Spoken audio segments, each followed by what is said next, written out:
Origem, fundamentos e definições do direito do trabalho. Fundamentos históricos e evolução do trabalho. Olá, eu sou Miriam Olívia e nesta aula vamos compreender os fundamentos históricos do direito do trabalho e como se deu a evolução do trabalho. O ramo do direito do trabalho já recebeu diversos nomes. Já tivemos direito industrial, direito operário, direito social e direito corporativo. Mas a nomenclatura atual utilizada é direito do trabalho. Este nome não é perfeito, pois é muitas vezes mais amplo do que o seu principal objeto de estudo, que é o emprego.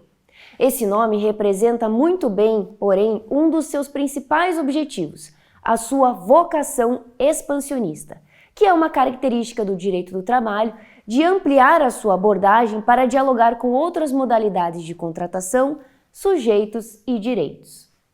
As funções e fins do direito do trabalho estão atreladas aos seus fundamentos históricos e à evolução do trabalho ao longo do tempo. Mas é importante refletirmos como determinar quando começou o direito do trabalho, ou ainda o próprio trabalho.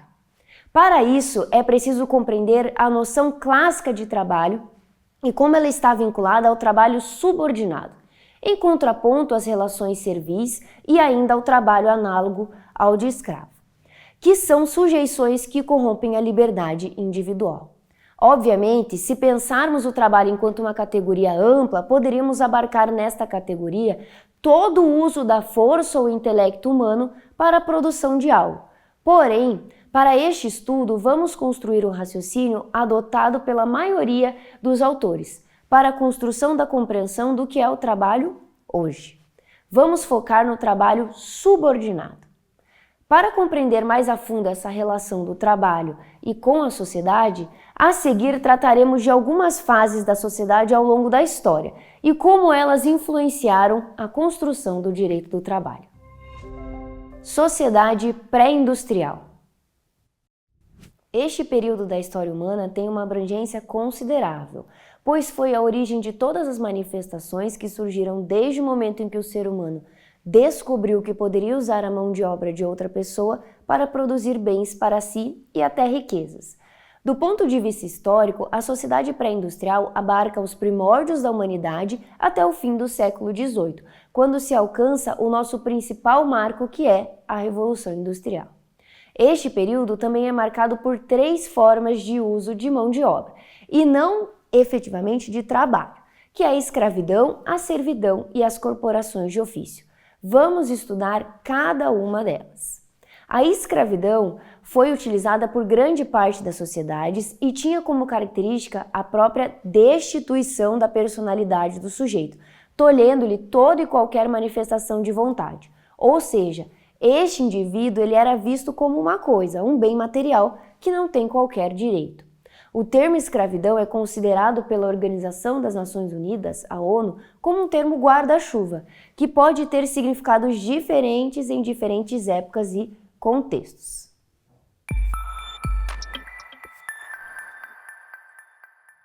A título de curiosidade, atualmente não se utiliza o termo trabalho escravo, pois a escravidão foi abolida no sistema brasileiro e representa a privação de todos os direitos da pessoa, sejam direitos civis, sociais e trabalhistas.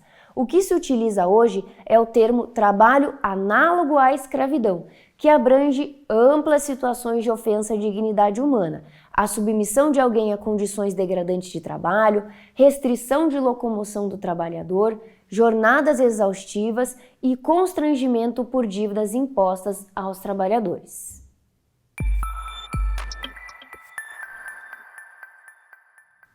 A servidão foi amplamente utilizada por camponeses, especialmente na Europa Ocidental. Estava muito próxima das vivências da escravidão, mas detinha alguns elementos de diferenciação. Uma certa proteção política e militar do servo com relação ao senhor feudal, no caso, o dono da terra. E como funcionava o sistema? Os servos entregavam parte da sua produção ao senhor feudal para manterem-se fixos na terra e em troca recebiam uma proteção. No entanto, o dono da terra tinha total poder e controle da organização dos valores, quantidades e tudo que se relacionava àquele ambiente.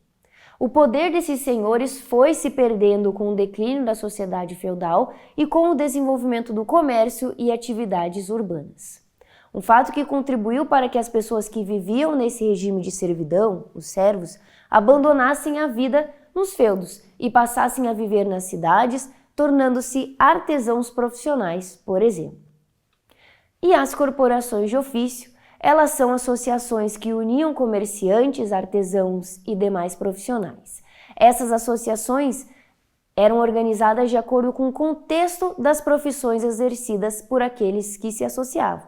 E não tinham um sistema ou um direito de trabalho efetivo, pois ainda existia um controle profissional e pessoal do mestre sobre os trabalhadores, com limitações e regulações dos ofícios que eram realizados. E qual o ponto de união dessas três formas de uso de mão de obra? É justamente a inexistência de um sistema de normas de proteção do trabalhador, pois este conceito ainda não era consolidado enquanto uma categoria. Sociedade industrial. Foi na Inglaterra do século XVIII que ocorreu uma transformação na sociedade que marcou o estabelecimento inicial, na Europa Ocidental, do sistema capitalista como um modelo dominante, que foi a primeira Revolução Industrial. Com a Revolução Industrial foi possível vislumbrar algumas mudanças no sistema que ocorria. Uma maior conexão entre o trabalhador e o sistema produtivo dentro de um contexto de desenvolvimento e crescimento do sistema capitalista. E é nesse momento em que há uma virada de chave para o trabalho subordinado, que se torna a principal forma de vinculação do trabalhador livre ao sistema vigente. Vamos estudar 3 fatores que influenciaram no surgimento do direito do trabalho. Acompanhe comigo. Vamos então começar pelos fatores econômicos. O primeiro ponto é a utilização da força de trabalho livre subordinado como um ponto central. Então esta era a forma de trabalho exercida neste momento. E o desenvolvimento de um processo produtivo com a consolidação de uma nova grande indústria, com o uso de máquinas, especialização de tarefas e produção sequencial. Neste momento que a gente tem uma esteira de trabalho com os trabalhadores fazendo tarefas específicas. E a concentração de polos econômicos e industriais, que impulsionaram a utilização de uma massa de mão de obra. Então nós tínhamos uma concentração em locais dessas grandes indústrias e uma massa de mão de obra focada em algum trabalho específico, formando um contingente urbano de operários. O próximo fator é o fator social, que é justamente a concentração dos operários em grandes cidades industriais, porque eles precisavam ficar próximos dessas indústrias. E a identificação profissional de uma massa de trabalhadores. Esses trabalhadores começaram a se entender enquanto uma categoria que fazia parte desse mesmo sistema. E avançamos para os fatores políticos. Ações da sociedade civil. Os trabalhadores descobriram a possibilidade que eles tinham de agir coletivamente, então consolidando organizações sindicais e políticas e algumas conformações de normatizações jurídicas como acordos coletivos e eventualmente conciliações de greve, porque eles agiam coletivamente e isso acabava gerando esses reflexos. E ações da sociedade política.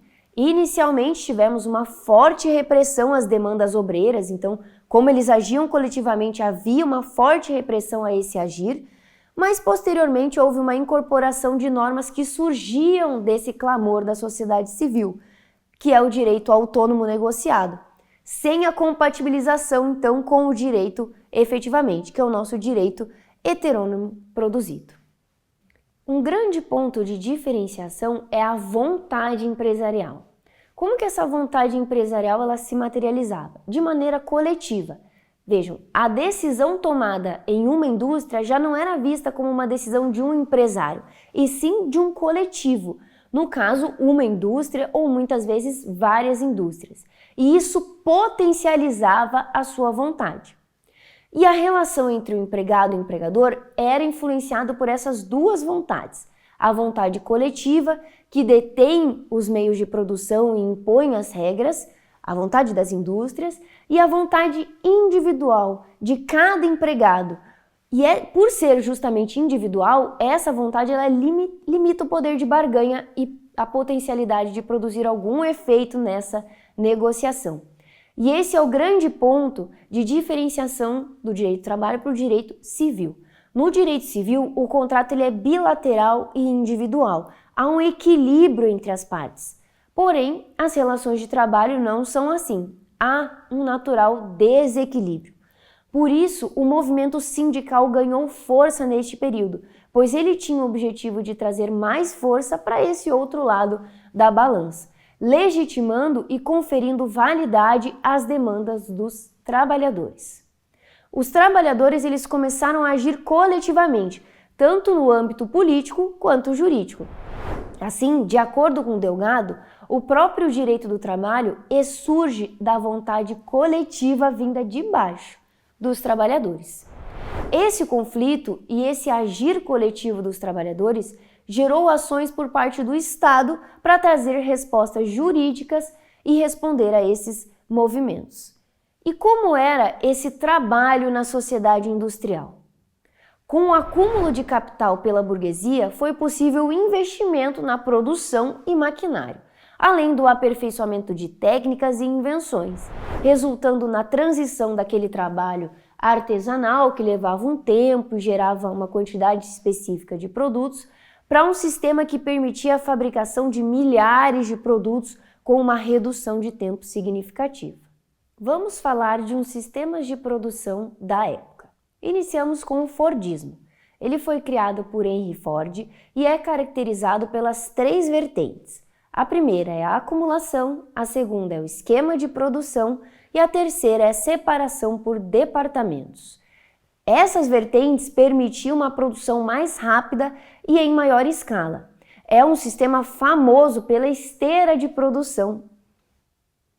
Avançamos então para o Taylorismo, de Frederick Taylor, que buscava uma maior eficiência na produção, buscando um sistema sem estoque, que é chamado de just in time. Vamos abordar sobre algumas questões sociais. Foi nesse contexto que se fortaleceu conceitos como o do Estado liberal, o liberalismo econômico, somado à valorização da não intervenção estatal e o individualismo.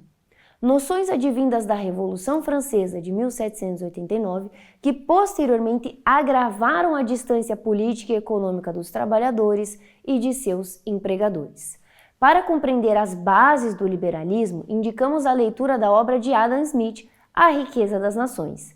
Esta obra influenciou diversos governos e pensadores e é uma obra basilar de políticas econômicas. Adam Smith é considerado o pai do capitalismo e um dos maiores nomes do liberalismo econômico. Smith foi um grande crítico da intervenção estatal e em sua obra ele explica diversos temas relacionados à divisão do trabalho. Foi esse distanciamento que gerou o movimento intitulado Questão Social, que representa efetivamente o conflito existente entre os empregadores e os trabalhadores, marcado pela expressão clássica conflito entre capital e trabalho. E por que havia essa luta?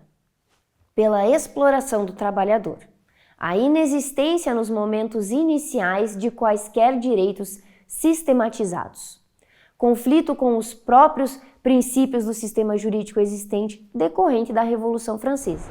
A pergunta era: como compatibilizar os ideais da liberdade, igualdade e fraternidade quando, na prática, o trabalhador não conseguia exercer e vivenciar esses pilares? Esse contexto do final do século XVIII consolidou um cenário de injustiça social, alargando as desigualdades econômicas e sociais entre as duas partes da relação de trabalho. O Estado, completamente distanciado, começou a ser questionado, fazendo surgir assim algumas manifestações que tensionavam essa lógica para a busca de uma relação mais igualitária e da paz social. Vamos estudar algumas dessas manifestações. Uma das primeiras manifestações incipientes foi a expedição do Pills Act em 1802, um diploma legal britânico que tinha como objetivo fixar algumas restrições ao trabalho de crianças e adolescentes. Houve também um crescimento do debate ideológico. Uma das vertentes que se destacou foi a que questionava a condição da exploração dos trabalhadores, materializada primeiramente no Manifesto Comunista de 1848, escrito por Karl Marx e Friedrich Engels. O manifesto foi um dos documentos de maior importância para a ressignificação não só do trabalho, mas também o repensar do próprio sistema capitalista, vez que foi um dos movimentos que fomentaram a reorganização da pressão coletiva pelos trabalhadores, tanto em face dos empregadores quanto do próprio Estado. Os debates acalorados sobre comunismo e socialismo atuais são muitas vezes baseados em senso comum e não em um estudo crítico. Portanto, reconhecer a importância desses movimentos e estudar as ideias de Karl Marx e Friedrich Engels na obra Manifesto Comunista é um importante passo para a tolerância e o crescimento, tanto do desenvolvimento científico, político e social, tanto no âmbito coletivo como individual. Aproxime-se de diferentes ideias. Neste período também teve-se algumas alterações em estruturas jurídicas.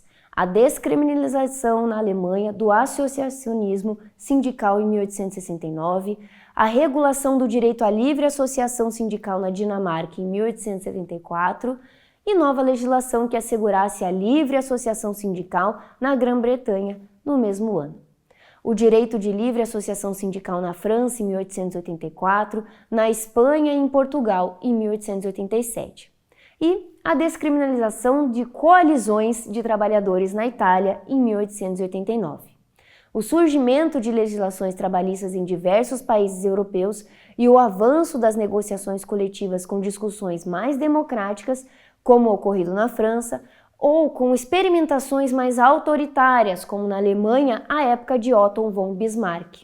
Um ponto importante foi a ocorrência da Conferência de Berlim em 1890, com a presença de 14 países, que não se produziram resultados concretos, porém efetivou o reconhecimento dos Estados europeus da necessidade de se regulamentar um mercado de trabalho, ocorrendo de maneira esparsa em cada país. Um dos marcos mais importantes do período foi a encíclica Rerum Novarum, publicada pelo Papa Leão XIII em 1891, e que representou à época uma posição da Igreja de notável influência.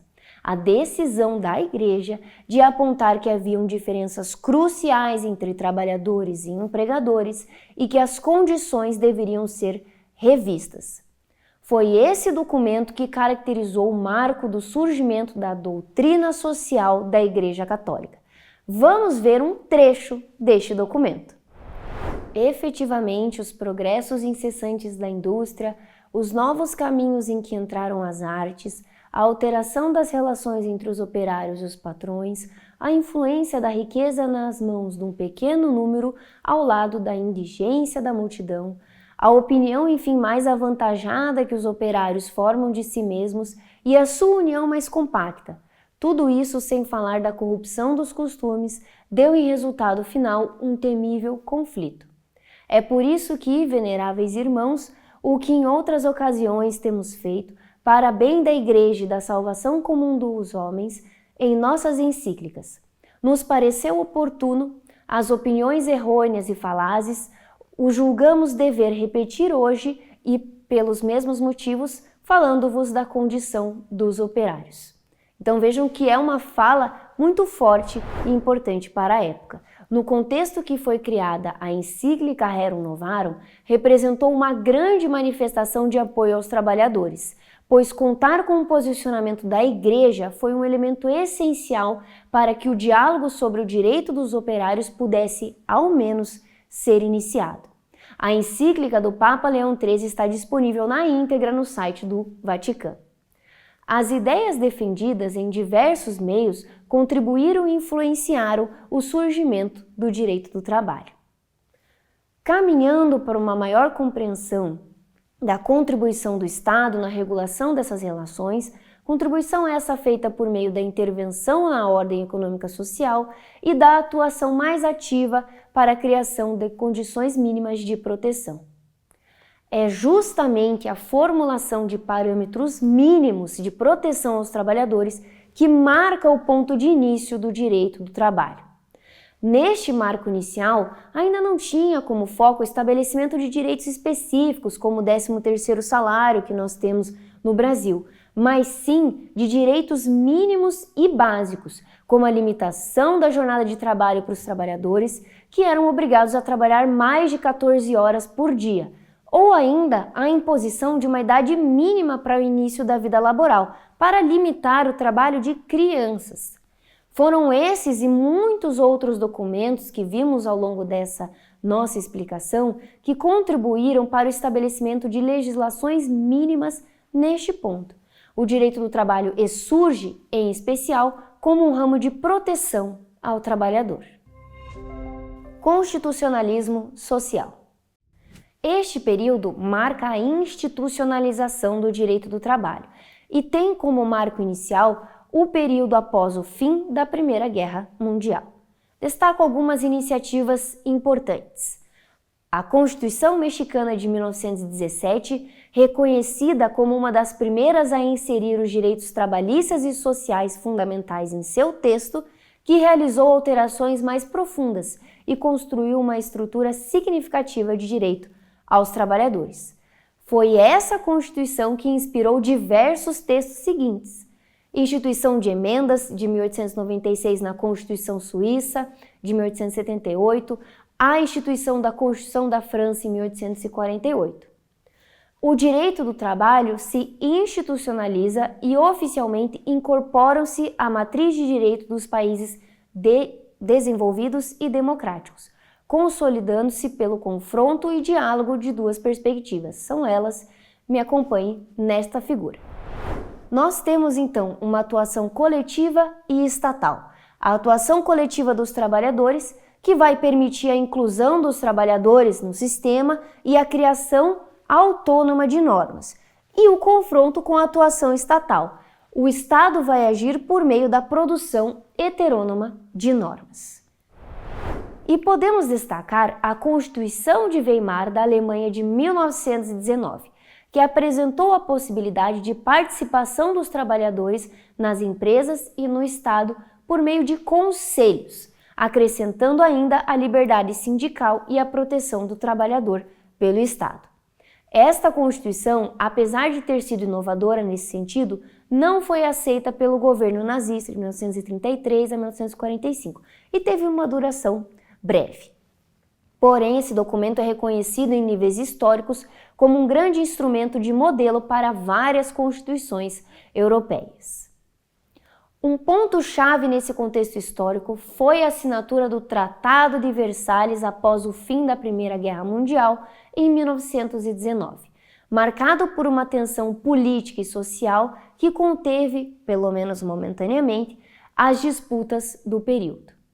O tratado foi um acordo de paz que pôs fim ao conflito, mas também, e esse é o ponto que eu destaco para vocês, criou a Organização Internacional do Trabalho, a OIT, que teve como fundamento o objetivo de promover a justiça social. Considerou em sua estruturação a globalização e o diálogo cada vez mais crescente entre os países, criando a necessidade de uma atuação mais efetiva dos países para o alcance da igualdade. A OIT estruturou convenções internacionais voltadas à regulação do trabalho, sendo classificadas como as que são fundamentais, as prioritárias e as demais convenções. As convenções fundamentais estabelecem parâmetros mínimos para a limitação da jornada, limitação de idade e proteção do trabalho da mulher. Atualmente, são 8 as convenções fundamentais, sendo elas a Convenção número 29 sobre o trabalho forçado, a Convenção número 87 sobre a liberdade sindical e a proteção do direito do trabalhador de se sindicalizar, a Convenção número 98 sobre o direito de sindicalização e negociação coletiva, a Convenção número 100 sobre a igualdade de remuneração entre os trabalhadores, a Convenção número 105 sobre a abolição do trabalho forçado, a Convenção 111 sobre a discriminação do emprego e ocupação, para eliminar essas formas de discriminação, a Convenção 138 sobre a idade mínima para o trabalho e a Convenção 182 sobre as piores formas de trabalho infantil. Você conseguiu visualizar que as primeiras sistematizações jurídicas do direito do trabalho estão voltadas ao estabelecimento de direitos e garantias mínimas aos trabalhadores? E ainda que as convenções internacionais do trabalho, tidas como fundamentais, caminham nesse sentido também? Esse é o ponto central do direito do trabalho e que o fundamentou a estruturação inicial deste ramo. Neste caminho foram realizadas mais duas iniciativas que se destacam. Em 1944, na Conferência da Organização Internacional do Trabalho, foi aprovada a Declaração de Filadélfia, com o objetivo de reafirmar os objetivos fundamentais da OIT. Neste momento histórico, se aprofundou a noção de que o trabalho não é mercadoria. A segunda iniciativa foi em 1948, com a adoção da Organização das Nações Unidas, a ONU, da Declaração Universal dos Direitos Humanos.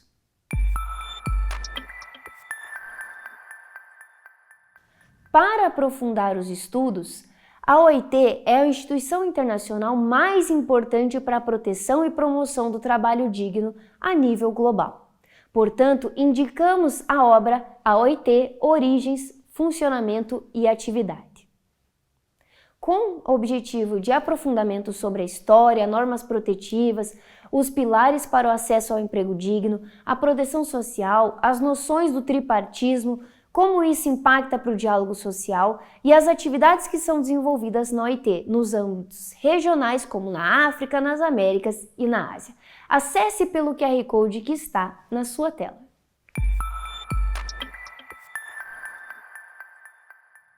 As constituições democráticas após 1945, ou seja, no contexto pós-Segunda Guerra Mundial, caminharam para a consolidação do estado de bem-estar social, não somente incorporando diretrizes de direito do trabalho em seus textos, mas também construindo um sistema de implementação e garantia desses direitos.